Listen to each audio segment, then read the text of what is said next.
യേശുനാമത്തിൽ നിങ്ങൾക്കെല്ലാവർക്കും സ്നേഹവന്ദനം.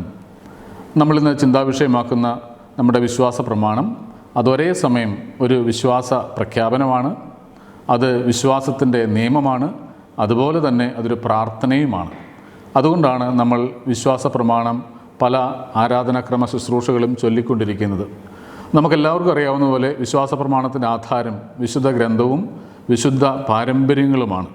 അതിൻ്റെ അടിസ്ഥാനത്തിലാണ് വിശ്വാസിയെയും അവിശ്വാസിയെയും തമ്മിൽ വേർതിരിക്കുന്നത്. സഭകൾ തമ്മിൽ ഐക്യപ്പെടുന്നതും സഭകൾ തമ്മിൽ പല കാര്യങ്ങളും ഭിന്നതയുണ്ടാകുന്നതും പലപ്പോഴും വിശ്വാസ പ്രമാണത്തിൻ്റെ അടിസ്ഥാനത്തിൽ കൂടിയാണ്. ഇപ്പോൾ നമ്മൾ ഈ വിശ്വാസ പ്രമാണത്തെ സംബന്ധിച്ച് അടിസ്ഥാനപരമായ ആദ്യത്തെ 2 പ്രമേയങ്ങളാണ് ചിന്താവിഷയമാക്കുന്നത്. നമ്മൾ ആലോചിക്കുന്നത് ഈ ആദ്യത്തെ 2 പ്രമേയങ്ങളും നമ്മളെ സംബന്ധിച്ച് എങ്ങനെ ബന്ധപ്പെട്ടിരിക്കുന്നു, നമ്മളോട് എങ്ങനെ ബന്ധപ്പെടുന്നു എന്നാണ് ആലോചിക്കാൻ പോകുന്നത്. ആദ്യത്തെ പ്രമേയം നമ്മളവിടെ പറയുന്നു, അല്ലെങ്കിൽ പ്രാർത്ഥിക്കുന്നു, സർവശക്തനും പിതാവും ആകാശത്തിൻ്റെയും ഭൂമിയുടെയും സൃഷ്ടാവുമായ ഏക ദൈവത്തിൽ ഞങ്ങൾ വിശ്വസിക്കുന്നു. നമ്മൾ പരിശോധിക്കുമ്പോൾ 4 കാര്യങ്ങൾ അവിടെ കാണുന്നുണ്ട്. ഒന്നാമത്തെ കാര്യം, നമുക്ക് ഒരു ദൈവമുണ്ട്. 2, അവൻ പിതാവാണ്. 3, അവൻ സർവശക്തനാണ്. 4, അവൻ സൃഷ്ടാവാണ്. അങ്ങനെ 4 കാര്യങ്ങളാണ് നമ്മൾ ഈ ആദ്യത്തെ പ്രമേയത്തിൽ കാണുന്നത്. ഓരോന്നോരോന്നായിട്ട് നമുക്ക് പരിശോധിക്കാം. ഒന്നാമത് നമ്മൾ പ്രഖ്യാപിക്കുകയാണ്, നമുക്കൊരു ദൈവമുണ്ട് എന്ന് പറഞ്ഞാൽ നമുക്കുള്ളത് സത്യദൈവമാണ്. ഇത് പറയുന്നതിൻ്റെ പശ്ചാത്തലം പ്രത്യേകിച്ച് നമ്മൾ ഓർക്കണം. പഴയ നിയമകാലത്ത് അനേകം ദൈവങ്ങളിൽ വിശ്വസിച്ചിരുന്ന ഒരു ജനതയുടെ ഇടയിൽ നിന്ന് ഇസ്രായേൽ ഏക സത്യ ദൈവത്തെ കണ്ടെത്തുകയും മനസ്സിലാക്കുകയും തിരിച്ചറിയുകയും ആ ദൈവത്തിന് സ്വയം സമർപ്പിക്കുകയും ചെയ്തതാണ്. അതിൻ്റെ അടിസ്ഥാനത്തിലാണ് നമ്മൾ ഏക സത്യ ദൈവത്തിലുള്ള വിശ്വാസം ഏറ്റുപറയുന്നത്. അതിൻ്റെ അർത്ഥം എന്താണ്? ഏകദൈവത്തിൽ നമ്മൾ വിശ്വസിക്കുകയും ആ വിശ്വാസം ഏറ്റുപറയുകയും ചെയ്യുമ്പോൾ നമ്മൾ പറയുകയാണ്, ഞാൻ ദൈവമല്ല, നീ ദൈവമല്ല, ആ കാണുന്നതും ദൈവമല്ല, അവരും ദൈവമല്ല, അതും ദൈവമല്ല. ചുരുക്കി പറഞ്ഞാൽ സത്യദൈവം ഒരാളേ ഉള്ളൂ, ആ ദൈവത്തിലാണ് നമ്മൾ വിശ്വസിക്കുന്നത്. ബാക്കി ദൈവങ്ങൾ നമ്മൾ പറയുന്നുണ്ടെങ്കിൽ അതെല്ലാം വിഗ്രഹങ്ങളാണ്. വിഗ്രഹാരാധനയാവട്ടെ നമ്മൾ വിശ്വാസത്തെ സംബന്ധിച്ച് വിലക്കപ്പെട്ട ഒരു കാര്യമാണ്, പാടില്ലാത്തൊരു കാര്യമാണ്, ചെയ്യാൻ പാടില്ലാത്തൊരു സംഗതിയാണ്. നമുക്കറിയാം, ഇസ്രായേൽ പലപ്പോഴും ഇടറിപ്പോയത്, അല്ലെങ്കിൽ അവരുടെ ഇടർച്ചകളിലെ ആദ്യത്തെ പാദം ദൈവവിശ്വാസത്തെ സംബന്ധിച്ചാണ്. അതുകൊണ്ടാണ് സങ്കീർത്തനം 106:20 നമ്മൾ കാണുന്നത്, അവർ അവനെ പുല്ല് തിന്നുന്ന കാളയ്ക്ക് സമനാക്കി. കർത്താവിനെ കാളയ്ക്ക് സമനാക്കി പോലും ചിത്രീകരിക്കാൻ അവർ മടിച്ചില്ല എന്ന് പറയുന്നത് ഈ വിഗ്രഹാരാധനയുടെ രൂക്ഷത ബോധ്യപ്പെടുത്താൻ വേണ്ടിയിട്ടാണ്. അപ്പോൾ അതുകൊണ്ട് കർത്താവിന് സമനായിട്ടോ ദൈവത്തിന് സമനായിട്ടോ ദൈവത്തിന് പകരമായിട്ടോ മറ്റൊന്നുമില്ല എന്നാണ് വിശ്വാസ പ്രമാണത്തിൽ നമ്മൾ ആദ്യമായിട്ട് ഏറ്റുപറയുന്നത്. 1. രണ്ടാമത്തെ കാര്യം, ദൈവം പിതാവാണ് നമ്മൾ പ്രഖ്യാപിക്കുകയാണ്. ഈശോയുടെ ഭാഗത്തു നിന്നുണ്ടായിട്ടുള്ള ഏറ്റവും വിപ്ലവകരമായ, ഏറ്റവും മൗലികമായ ഒരു പ്രബോധനമാണ് ദൈവം പിതാവാണ് എന്നുള്ള കാര്യം. എന്ന് പറഞ്ഞാൽ പഴയ നിയമത്തിൽ വളരെ പരോക്ഷമായിട്ട് പറയപ്പെട്ടു പോകുന്ന, അല്ലെങ്കിൽ വെളിപ്പെട്ടു പോകുന്ന കാര്യമാണ് പുതിയ നിയമത്തിൽ ഈശോ വളരെ പ്രത്യക്ഷമായിട്ടും പ്രകടമായിട്ടും ശക്തമായിട്ടും പറയുന്നത്, നമ്മുടെ ദൈവം, നിങ്ങളുടെ ദൈവം പിതാവാണ്. ഈശോയെ സംബന്ധിച്ച് ഈശോയുടെ പീഡാനുഭവത്തിൻ്റെ അല്ലെങ്കിൽ വിചാരണയുടെ ഒരു പ്രധാനപ്പെട്ട വിഷയം അവൻ ദൈവത്തെ പിതാവാക്കി അവതരിപ്പിച്ചു എന്നുള്ളതും കൂടെയായിരുന്നു. കാരണം എല്ലാ അതിശയങ്ങൾക്കും മഹിമകൾക്കും അർഹനായ ദൈവത്തെ, അല്ലെങ്കിൽ ആകാശങ്ങളിരിക്കുന്ന ദൈവത്തെ ഭൂമിയിലുള്ള അല്ലെങ്കിൽ വീട്ടിലിരിക്കുന്ന വീട്ടിലിരിക്കുന്ന അപ്പന് സമനാക്കി എന്നുള്ളതായിരുന്നു ഈശോയ്ക്കെതിരെയുള്ള കുറ്റം, അല്ലെങ്കിൽ കുറ്റപത്രം. അതുകൊണ്ട് നമ്മൾ ഓർക്കണം, ഈശോ ദൈവത്തെ പിതാവെന്ന് വിളിച്ചത് ആബ എന്നുള്ള ആ മക്കൾ വിളിക്കുന്ന പേര് ഉപയോഗിച്ചുകൊണ്ടുകൂടിയാണ്. അതുകൊണ്ട് വളരെയധികം മൗലികമായ ഒരു പ്രബോധനമായിരുന്നു ദൈവം പിതാവാണ് എന്നുള്ള കാര്യം. അപ്പോൾ ഈശോയുടെ മരണത്തിൻ്റെ പ്രധാനപ്പെട്ട കാര്യം അതാണ്. ഇനി ദൈവം പിതാവാണെന്ന് പറയുമ്പോൾ അർത്ഥം എന്താണ്? ദൈവത്തിന് പുത്രനുണ്ടെന്നും കൂടെയാണ്. ദൈവം പിതാവാണ് എങ്കിൽ ദൈവത്തിന് പുത്രനുണ്ട്. ദൈവത്തിന് പുത്രനുണ്ടെങ്കിൽ ആ ദൈവവും പുത്രനും തമ്മിലുള്ള ബന്ധത്തിൻ്റെ അടിസ്ഥാനം സ്നേഹമായ പരിശുദ്ധാത്മാവാണ്. ചുരുക്കി പറഞ്ഞാൽ ദൈവം പിതാവാണെന്ന് പറയുന്നതിൽ വരുന്ന ഒരു അടിസ്ഥാന ബോധ്യം കൂടിയാണ് നമ്മുടെ ദൈവം ത്രിത്വൈക ദൈവമാണെന്നുള്ള കാര്യം. അത് പിന്നീട് കാണാനുള്ള, അല്ലെങ്കിൽ പറയേണ്ട ഒരു കാര്യമാണ്. ദൈവം പിതാവായതുകൊണ്ടാണ് നമ്മൾ ദൈവത്തോട് പ്രാർത്ഥിക്കുന്നത്. ദൈവം പിതാവായതുകൊണ്ടാണ് നമ്മൾ ദൈവത്തിൽ ആശ്രയിക്കുന്നത്. ദൈവം പിതാവായതുകൊണ്ടാണ് ദൈവത്തോട് നമ്മൾ കരുണ യാചിക്കുന്നത്, അല്ലെങ്കിൽ പാപപ്പൊറുതി യാചിക്കുന്നത്. അതുകൊണ്ട് ദൈവത്തെ പിതാവ് എന്ന് ഏറ്റു പറയുമ്പോൾ നമ്മുടെ ജീവിതത്തോട് നാനാതരത്തിൽ ബന്ധപ്പെട്ട് നിൽക്കുന്ന അനേക കാര്യങ്ങൾ നമ്മൾ അതുവഴി ഏറ്റ് പറയുന്നുണ്ട്. 3-ാമത്തെ കാര്യം, നമ്മൾ പ്രഖ്യാപിക്കുകയാണ്, ദൈവം സർവശക്തനാണ്. എല്ലാ ശക്തിയും നിറഞ്ഞ ആളാണ് ദൈവം. അതിൻ്റെ അർത്ഥം എന്താണ്? ദൈവം സർവാധികാരിയാണ്, ദൈവത്തിന് സ്വയം നിർണ്ണയിക്കാനുള്ള കഴിവുണ്ട്. ദൈവം ഒന്നിൻ്റെയും അല്ലെങ്കിൽ ആരുടെയും കീഴിലല്ല. അതാണ് നമ്മൾ പറയുന്നതിൻ്റെ ചുരുക്കം. ദൈവം സർവശക്തനാണ്. ഈ ദൈവം സർവശക്തനാണെന്ന് പറയുന്നതിൻ്റെ അർത്ഥം ദൈവത്തിൻ്റെ ശക്തി നമ്മൾ കാണേണ്ടത് ദൈവത്തിൻ്റെ സ്നേഹത്തിലാണ്. അതൊരു കേവല ശക്തിയല്ല, എന്തിനും പോകുന്ന ഒരു ശക്തിയല്ല, മറിച്ച് സ്നേഹത്തിലുള്ള ശക്തിയാണ് ദൈവത്തിൻ്റെ ശക്തി. അതുകൊണ്ട് ദൈവം ഒരിടത്തും ശക്തിമാനാണെന്നല്ല പറയുന്നത്. കർത്താവ് ദൈവത്തെ ശക്തിമാനെന്നല്ല വിശേഷിപ്പിക്കുന്നത്, സ്നേഹവാനെന്നാണ്. അതുകൊണ്ട് സ്നേഹമാണ് ദൈവത്തിൻ്റെ ശക്തിയെ നിർണ്ണയിക്കുന്ന പ്രധാനപ്പെട്ട കാര്യം. സ്നേഹമില്ലെങ്കിൽ ദൈവത്തിൻ്റെ ശക്തി നമ്മളെ സംബന്ധിച്ച് ഒരു ഭീകര ശക്തിയായിട്ട് മാറും. സ്നേഹമില്ലെങ്കിൽ നമുക്ക് ദൈവത്തെ അടുക്കാൻ പറ്റാത്തുള്ള ഒരു ശക്തിയായിട്ട് മനസ്സിലാക്കേണ്ടതായിട്ട് വരും. പക്ഷെ അങ്ങനെയല്ല. ദൈവം സർവശക്തനാണെന്ന് പറയുമ്പോൾ നമ്മൾ മനസ്സിലാക്കുന്ന കാര്യം അവൻ സ്നേഹത്തിൽ സർവശക്തനാണെന്നാണ്. ഇത് മനസ്സിലാക്കാൻ വേണ്ടി ഒന്ന് രണ്ട് ഉദാഹരണം നമുക്ക് പറയാം. നമ്മൾ സൂര്യനെ പറ്റി ചിന്തിച്ച് നോക്ക്. ഭൗതികമായ അർത്ഥത്തിൽ എന്തൊരു ശക്തിയാണ്, എന്തൊരു ഊർജ്ജമാണ്. നമുക്ക് ആർക്കും എടുക്കാൻ പറ്റില്ല. കാരണം സൂര്യനിൽ സ്നേഹമില്ല. അത് വെറും ഭൗതിക ശക്തിയാണ്, ഭൗതികമായ ഊർജ്ജമാണ്. ഇനി ഈ സൂര്യനെ വിട്ട് ഭൂമിയിലേക്ക് വരും. ഒരു കാട്ടുപോത്തിനെ പറ്റി ചിന്തിച്ച് നോക്കണം. കാട്ടുപോത്തിന് എന്തൊരു കായിക ബലമാണ്. അടുക്കാൻ പറ്റില്ല. കാരണം പോത്തിൽ നമ്മളോട് സ്നേഹമൊന്നുമില്ല. അതാണ് കാര്യം. ഇനി മനുഷ്യൻ്റെ ഉദാഹരണം എടുത്ത് നോക്കുക. നമ്മൾ അധികാരമുള്ള ഒരാൾ, അങ്ങേയറ്റത്തെ അധികാരമുള്ള ഒരാൾ, പ്രധാനമന്ത്രി എന്ന് കരുതിക്കൊള്ളുക. ഒരു സാധാരണ ഒരാൾക്ക് പ്രധാനമന്ത്രിയുടെ അടുത്ത് എത്തിപ്പെടാൻ പറ്റില്ല. കാരണം വലിയ അധികാരമാണ്. അധികാരത്തിൻ്റെ എല്ലാ ചിട്ടവട്ടങ്ങളും അവിടെ ഭരിക്കും. എന്നാൽ ഇതേ പ്രധാനമന്ത്രിക്ക് ഒരു മകനുണ്ടെന്ന് വിചാരിക്കുക. ആ മകനോട് അദ്ദേഹത്തിന് തീർച്ചയായിട്ടും സ്നേഹമുണ്ടാവും. അതുകൊണ്ട് തന്നെ ഈ അധികാരമുള്ള അപ്പനായ പ്രധാനമന്ത്രിയെ സമീപിക്കാൻ മകന് പ്രയാസം ഉണ്ടാവില്ല. കാരണം അപ്പന് മകനോട് സ്നേഹമുണ്ട്. ദൈവത്തിൻ്റെ സ്നേഹത്തെ അല്ലെങ്കിൽ ദൈവത്തിൻ്റെ ശക്തിയെ നമ്മൾ ഒന്നിച്ച് വേണം കാണാനായിട്ട്, ഒന്നിച്ച് വേണം മനസ്സിലാക്കാനായിട്ട്. അതുകൊണ്ട് നമുക്കറിയാം ദൈവത്തിൻ്റെ ശക്തിയല്ല കൂടുതൽ പ്രകടമാകുന്നത്, മറിച്ച് ദൈവത്തിൻ്റെ സ്നേഹമാണ്. സ്നേഹം ദൈവത്തിൻ്റെ ശക്തിയെ ഒരു കണക്കിൽ പറഞ്ഞാൽ അടക്കി പിടിച്ചിരിക്കുന്നു എന്ന് വേണം പറയാം. ദൈവത്തിൻ്റെ ശക്തിയെ സ്നേഹം ഇങ്ങനെ അടക്കി പിടിച്ചിരിക്കുകയാണ്. അതുകൊണ്ടാണ് എപ്പോഴും പ്രകടമാകാത്തത്. അതുകൊണ്ടാണ് ദൈവം അദൃശ്യനായിട്ട് നിൽക്കുന്നത്. അതുകൊണ്ടാണ് ദൈവത്തിൻ്റെ ശക്തി നമുക്ക് പെട്ടെന്ന് മനസ്സിലാകാത്തത്. ഇതാണ് മൂന്നാമത്തെ കാര്യം. നാലാമതായി ദൈവം സൃഷ്ടാവാണ്. സൃഷ്ടാവായ ദൈവത്തിൽ നമ്മൾ വിശ്വസിക്കുകയാണ്.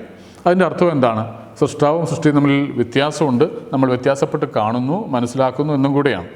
അതായത് പ്രപഞ്ചത്തെ മുഴുവൻ അല്ലെങ്കിൽ പ്രപഞ്ചശക്തികളെ ദൈവമായിട്ട് കണ്ടിരുന്ന അനേകം തലമുറകളും അനേകം മനുഷ്യരും കുലങ്ങളും ഉണ്ടായിരുന്നു. ഓരോ കുലത്തിനും ദൈവം ഉണ്ടായിരുന്ന കാലമാണ്. അപ്പോൾ അവിടെ നിന്നാണ് ഈ സൃഷ്ടാവായ ദൈവത്തെപ്പറ്റിയുള്ള ചിന്ത വെളിപ്പെട്ട് കിട്ടുന്നത്, ആ ബോധ്യം വിശ്വാസികൾക്ക് കിട്ടുന്നത്. അപ്പോൾ അതുകൊണ്ട് ദൈവം സൃഷ്ടാവാണ് എന്ന് പറയുന്നതിൻ്റെ അർത്ഥം സൃഷ്ടപ്രപഞ്ചം ദൈവമല്ല എന്നാണ്. ദൈവത്തിൻ്റെ ഗുണവിശേഷങ്ങൾ നമ്മൾ ആരോപിക്കാനും പാടില്ല എന്നും കൂടിയാണ്. പ്രപഞ്ചം ചില സമയത്ത് നമ്മളെ ഭയപ്പെടുത്തും, പക്ഷേ ദൈവമല്ല. പ്രപഞ്ചം ചില സമയത്ത് നമ്മളെ മോഹിപ്പിക്കും, പ്രപഞ്ച വസ്തുക്കൾ, പക്ഷേ ദൈവമല്ല. അപ്പോൾ അതുകൊണ്ട് ഈ പ്രപഞ്ചത്തിലുള്ള ഒന്നിനും ദൈവത്തിൻ്റെ സ്ഥാനം കൊടുക്കാനോ ദൈവത്തിൻ്റെ സ്ഥാനം കവരാനോ സാധ്യമല്ല എന്നാണ് അർത്ഥം. അതിൽ താഴേക്ക് വന്നാൽ പണമാകാം, പ്രതാപമാകാം, അധികാരമാകാം, അങ്ങനെ തുടങ്ങി എന്ത് വേണമെങ്കിലും ദൈവത്തിൻ്റെ സ്ഥാനത്തേക്ക് വരാം. പക്ഷെ അതെല്ലാം വിഗ്രഹാരാധനയ്ക്ക് തുല്യമായിട്ട് മാറുന്ന കാര്യമാണ്. ചുരുക്കി പറഞ്ഞാൽ സൃഷ്ടാവിനെയും സൃഷ്ടിയെയും വേർതിരിക്കാൻ നമുക്ക് പറ്റണം എന്നാണ് അർത്ഥം. അങ്ങനെയാണെങ്കിൽ നമ്മൾ നേരത്തെ പറഞ്ഞ എല്ലാ ഗുണവിശേഷണങ്ങൾ 4 ഗുണവിശേഷണങ്ങൾ എടുത്തു കഴിയുമ്പോൾ നമ്മളിൽ നിന്നുണ്ടാവേണ്ടത് എന്താണ്? നമുക്കുണ്ടാവേണ്ട ബോധ്യം എല്ലാ മഹത്വവും സ്തുതിയും ആരാധനയും ദൈവത്തിന് എന്നാണ്.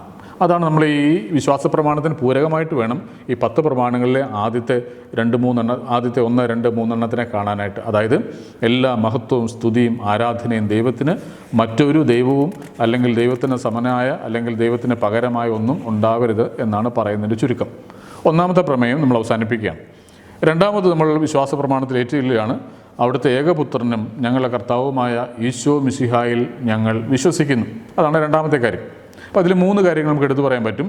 ഏകപുത്രൻ, 2 ഞങ്ങളുടെ കർത്താവ്, 3 ഈശോ മിശിഹ. ആദ്യത്തെ കാര്യത്തിലേക്ക് വരാം. ഈശോ ഏകപുത്രനാണ്, ദൈവത്തിൻ്റെ ഏകപുത്രനാണ്. പുത്രനാണെന്ന് പറയുന്നതിൻ്റെ കാര്യം ദൈവത്തിൽ നിന്ന് പുറപ്പെടുന്നവൻ എന്ന അർത്ഥത്തിലാണ്. ദൈവത്തിൽ നിന്ന് പുറപ്പെടുന്നു എന്നുള്ള അർത്ഥത്തിലാണ് പുത്രൻ എന്ന് പറയുന്നത്. അതേസമയം പിതാവിനോട് സമനുമാണ്. പിതാവിൽ താഴ്ന്നയാളല്ല. പിതാവിന് സമനായിട്ടുള്ള പുത്രനെക്കുറിച്ചാണ് നമ്മൾ പറയുന്നത്. നമ്മളെ സംബന്ധിച്ച് ഈശോ ദൈവത്തിൻ്റെ പുത്രനായതുകൊണ്ട് നമ്മൾ ദൈവപുത്രന്മാരായിരിക്കുന്നു എന്നാണ് അർത്ഥം. ഈശോയിൽ നമ്മൾ ദത്ത് പുത്രരായിട്ട് മാറുന്നു എന്നാണ് അർത്ഥം. വേറെ വാക്കുകളിൽ ഈശോ മിശിഹ മൂലം നമുക്ക് ദൈവത്തോട് മക്കൾക്കടുത്ത സ്വാതന്ത്ര്യത്തോടെ ഇടപെടാൻ സാധിക്കുന്നു എന്നാണ് ഈ പറയുന്നതിൻ്റെ അർത്ഥം.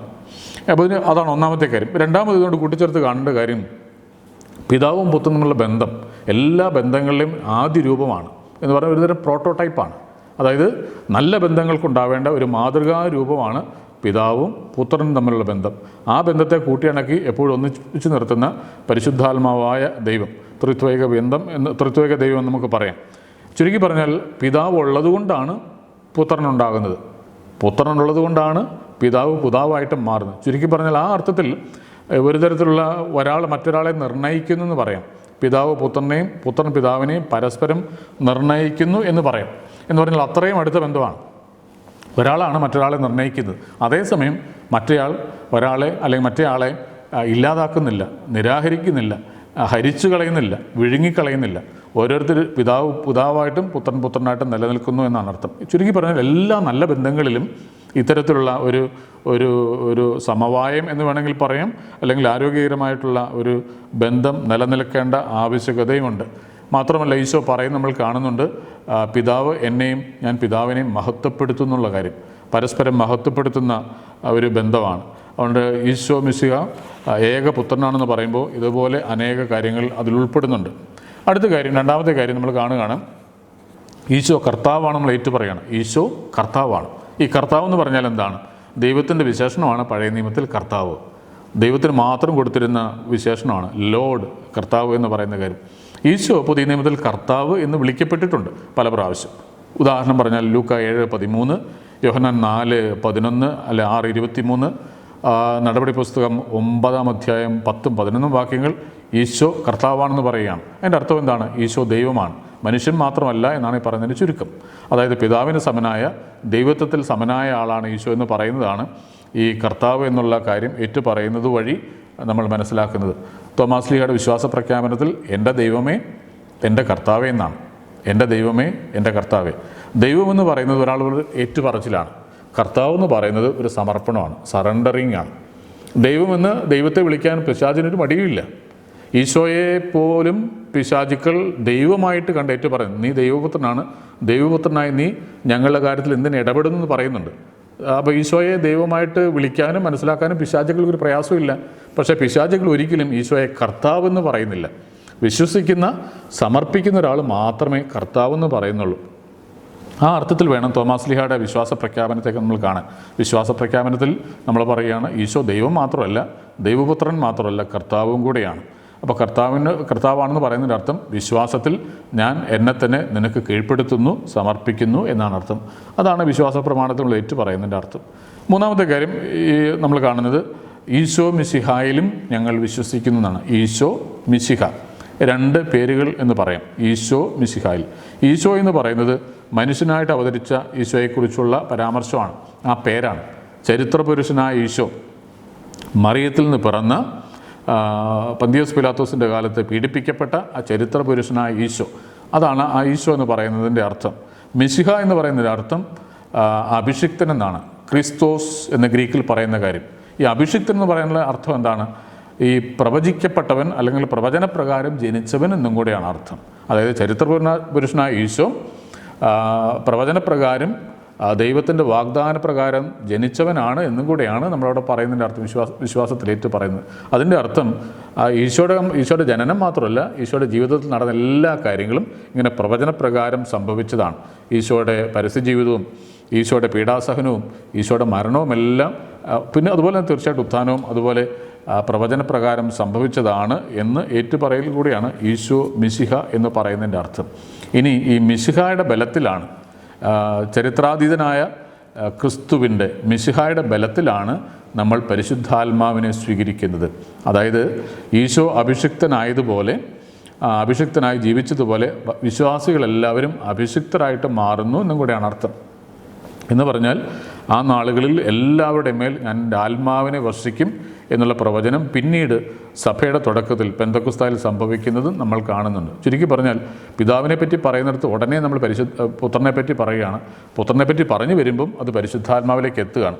പരിശുദ്ധാത്മാവിലേക്ക് പറഞ്ഞു കഴിയുമ്പോൾ പിതാവ്, പുത്രൻ, പരിശുദ്ധാത്മാവ്, ഈ ത്രിത്വൈക ദൈവം പൂർണ്ണമായിട്ടും സന്നിഹിതമാകുന്നതും ആരാധിക്കപ്പെടുന്നതും വണങ്ങപ്പെടുന്നതും വാഴ്ത്തപ്പെടുന്നതും സഭയിലാണ് എന്നും കൂടെ വരികയാണ്. അപ്പം അങ്ങനെ പിതാവ്, പുത്രൻ, പരിശുദ്ധാത്മാവ് ഈ മൂന്ന് പേരിലേക്ക് വന്ന് ത്രിത്വൈക ദൈവമാണെന്ന് വ്യക്തമാക്കുക കൂടിയാണ് ഈ ആദ്യത്തെ 2 പ്രമേയങ്ങൾ വിശ്വാസ പ്രമാണത്തിൻ്റേത്. ഈ കാര്യങ്ങളാണ് നമ്മൾ വളരെ ചുരുങ്ങിയ വാക്കുകളിൽ കാണാനും മനസ്സിലാക്കാനും ശ്രമിച്ചത്. കർത്താവ് നമ്മളെല്ലാവരും അനുഗ്രഹിക്കട്ടെ. Thank you.